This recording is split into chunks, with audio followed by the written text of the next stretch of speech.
How's it going, folks? Once again, I'm Nev from Nev's Tack Bits. Today we're checking out Popular Mechanics. September 1974. This was one of the last magazines that you could get before they moved up to the bigger size. So today we're taking a look at Driggables, coming back bigger than ever.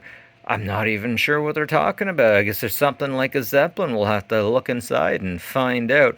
So, of course, what we like to do here is we like to take a look and see how science, technology, and society has changed within the last X many years. Is Remington still a brand these days? It seems like we got so many things that got manufactured that got sold, and titles got sold to private equity or something like that, and private equity's great at tearing them apart. Anyways, master lock. You can't get them open by shooting them, but if you get the lock picking lawyer, he'll pop that thing right open. I recommend checking out his YouTube channel. It's something interesting.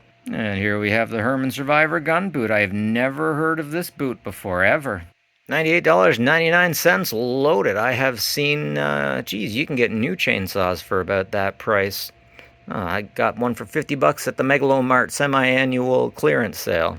Now that's an interesting one. Invest your spare time in a helicopter. Sign up here and we will send you an LP. And here we see Naval Jelly, once again being sold, advertised. Oh, this time by Phyllis Diller. Very nice. She looks very surprised for some reason. And here we have an individual that looks a lot like Leonardo's man. How to cut metal the old-fashioned way with all of the things. The Coleman Lantern. Man, I hear that you could get some radioactive materials out of these things. It had something to do with the spark reader to turn it on or something. Lovely. If you have 2 quarters and 10 minutes, we'll show you how the gel gasket will make gaskets obsolete. I don't know. I mean, I haven't seen a gel gasket around when I was in preventative maintenance at all. It was all just the black stuff, right? He's doing it, so can you. Mixing concrete in a flower pot. Make some money, guys. True grit can cut through a pop bottle. Very nice. Of course, since these magazines are from the 70s, we get a lot of advertisements about how to become a muscle man. It's interesting how a lot of muscle mans are actually kind of fat, and it isn't until they bulk up or they warm up that they actually get their figure. Bodybuilders and weightlifters are definitely two different things, and sometimes one has a lot more strength than the other. It's usually the weightlifters. They look fat, but geez, they can lift. Heavy duty. That thing definitely looks heavy duty. A 38-inch heavy duty drill. Variable speeds.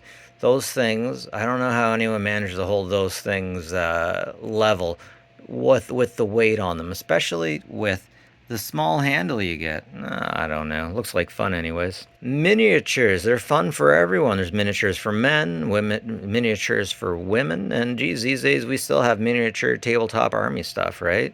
Fire on the flight deck. No fun. No fun. No jokes about fire damage, that's for sure. Seeing in the rain. I remember I had a set of those once upon a time, a long time ago when I was a kid. Better days, right?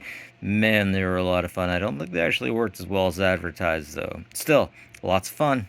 Geez, that's kind of interesting. You got a light on one side, a siren on the other. It just goes all day, I imagine.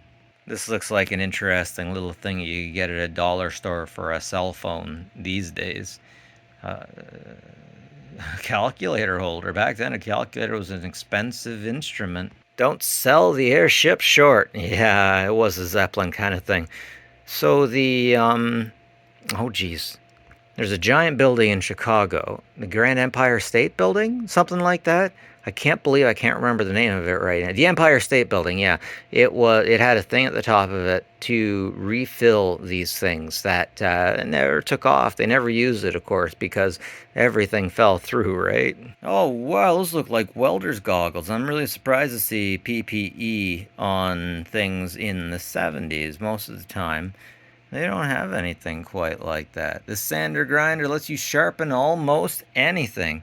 They seem to act like it's a new thing for back in the day, and yet these are in almost every shop that I know or have heard about. That's a lovely idea. Clever disguises for the storage building. Yeah. If you got the time, and if you can put in the effort, you can make a pirate castle on top of your shed, my guys. That's what I'm talking about. A simple light switch extension. Turn it on and off.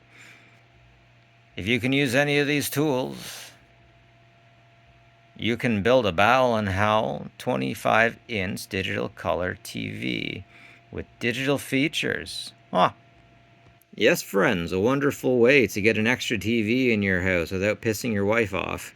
Yeah, not quite as much stuff in this one, but still a whole lot of fun to read through. Anyways, that's it for me, folks. Ned from Ned's Tack Bits. Have a good one, and take care of each other, will ya?